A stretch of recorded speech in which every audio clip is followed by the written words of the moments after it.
Hey everybody, we're here with our lesson on part 2 of the fundamental theorem of calculus. So you're very equipped with knowledge of part 1 of the fundamental theorem of calculus. Part 2 is actually easier, but I'm actually going to prove why it is what it is through examples, proof by example. So we're going to do these 3 problems here as we move into figuring out the rule. So example 1 says, find the derivative of this definite integral. So what I want to do is kind of section this off. After the word of, I would like to actually calculate by the fundamental theorem of calculus part 1, this guy. Once I get that answer, then I will find the derivative of that answer. So we're going to work kind of backwards here. So let's go ahead and use the fundamental theorem on the definite integral from 1 to x of t squared dt. Well, that would just be 1/3 t cubed. And I'm evaluating that from 1 to x. So I would start by plugging in my x for t. So 1/3 x to the third minus 1/3 times 1 to the third, which would just give me 1/3 x to the third minus 1/3. So this part right here is the answer to this guy. But they want me to do a little bit more with that. They want me to find the derivative of this, 1/3 x to the third minus a third. Okay, so if I find the derivative, now I'm going back to chapter 3, so using the power rule, 3 times 1/3 is 1, x to the second, because I decrease by 1, and then minus 0. So just x squared. So the answer to this problem is x squared. Now remember, we're going to be looking for a rule here, so I want you to kind of look at this here and look at the answer. See if you can make any connections. Okay, let's go to example 2. Example 2 says, find the derivative of, and then again, they give us a definite integral. So we'll do this part first, and then we'll find the derivative. So the antiderivative of 4t to the third is just t to the fourth, and we're evaluating that from 3 to x. So I'll plug my x in, and I'll plug my 3 in. That's going to give me x to the fourth minus 81. This is this part. Now I'm going to find the derivative of x to the fourth minus 81. Again, chapter 3, power rule, it would just be 4x cubed minus 0, or 4x cubed. So looking here and there, see if you're making any connections. Okay, last one on this page, find the derivative of, here we go, fundamental theorem, so we go. Now, it's trig, so this is more of just a knowing the formulas. There's no special recipe we're going to follow. I just know that the antiderivative of the cosine of t with respect to t is the sine of t. And I know that because the derivative of the sine of t is cosine t. So I have sine of t from negative pi to x. Okay, so I plug in the x, so sine of x minus the sine of negative pi will give me the sine of x minus.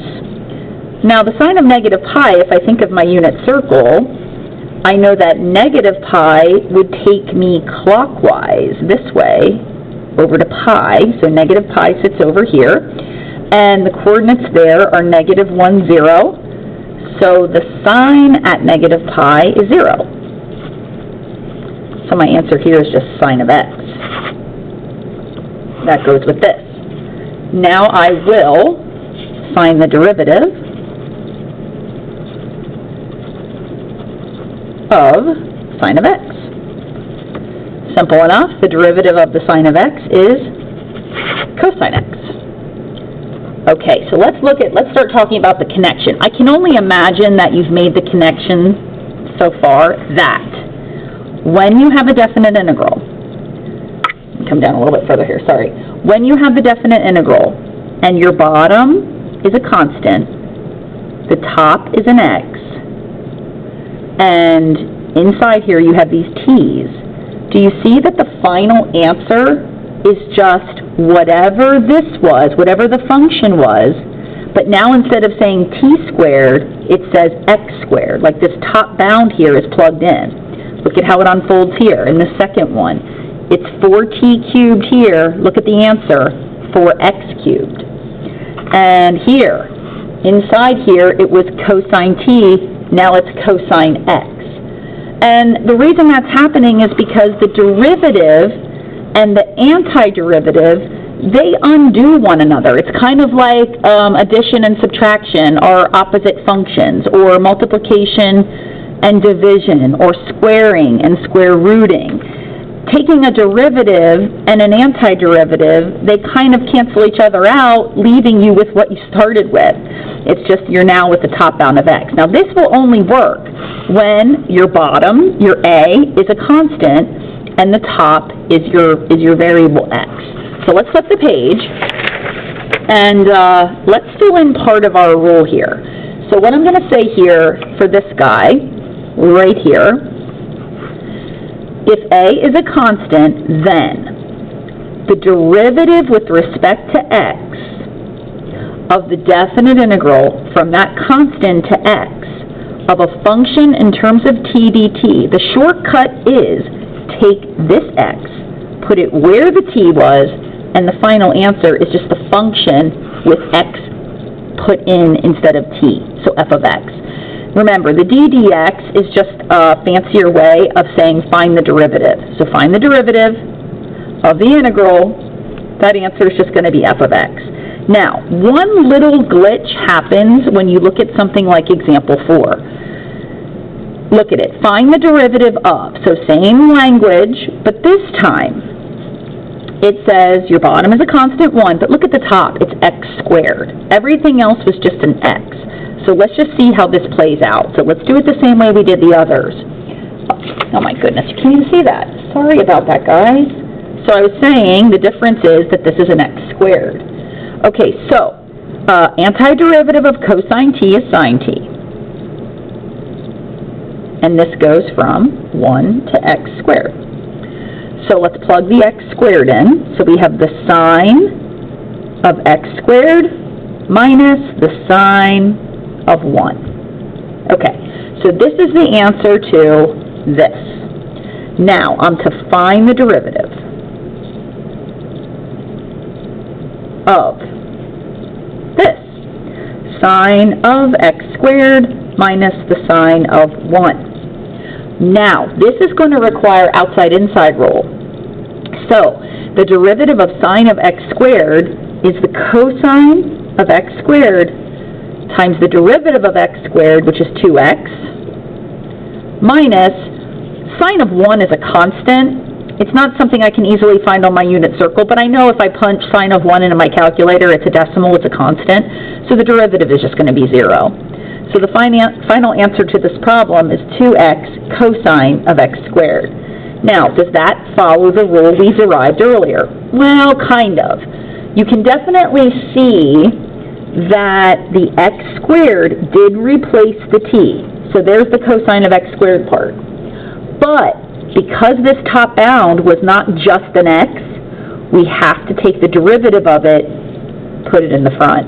So that's a little tweak on the rule. So if you look at the second part of this rule, it says if you're finding the derivative of a definite integral where a is a constant and u is anything other than just a plain old x, then the answer is f of u. You're still going to take this, replace it for the t, but you must multiply then by u prime. You must take the derivative of u and tack it on the back. So that's going to be how you tackle that. So all those examples, all that work, now let's treat examples 5 and 6 with no work, really. Let's just do the rules. Let's use these rules for these. This is how simple it is. So if I want the derivative of the definite integral from 0 to 2x, of 1 divided by 1 plus t squared dt, this is what I do. I check that that's a constant. It is. I look at my upper bound. It's 2x, not just an x. So I take the 2x and I plug it in where the t is. So it's going to look like this. 1 divided by 1 plus 2x squared. And then I must multiply by the derivative of u, which is 2. So, final answer, 2 can come to the top, divided by 1 plus 4x squared. That's going to be my final answer. Okay? And last but not least, example 6. We want the derivative of the definite integral from x to 5 of 3t sine t dt. Okay, hopefully you're realizing these are backwards. The x needs to be on top, the 5 needs to be on bottom because of the way we derived our rule. Well, that's simple. We know that integrating from left to right is the opposite of integrating from right to left. So all I'm going to do is, I'm going to take the derivative with respect to x of the opposite of the definite integral from 5 to x. So I'm going to switch those boundaries, but I'm going to compensate with a negative. 3t sine t dt. And according to my rule, I now have my x on top, which is what I wanted. So I'm just going to replace this x for these t's. So my final answer will simply be negative 3x sine x. Final answer. And I'm just bringing that negative along. And I don't have to multiply by u prime because the derivative of x is 1. It is just an x. All right, so your homework. Next page. You're basically, they worded a little bit differently here from where I got this worksheet, but it says for each problem find the derivative of f with respect to x. So let's just take a look at number 1. So here's f of x, so you want the derivative. So the derivative of f with respect to x. So if you're going to take the derivative of this side, we have to take the derivative of this side, which is our rule, the derivative of an integral. So we just take our top bound x, we put it where the t's are. So this would just be negative x squared plus 8x minus 14. Final answer. And if you check your work on the back, there it is. All right, pretty simple. Okay, good luck with that homework. See you tomorrow.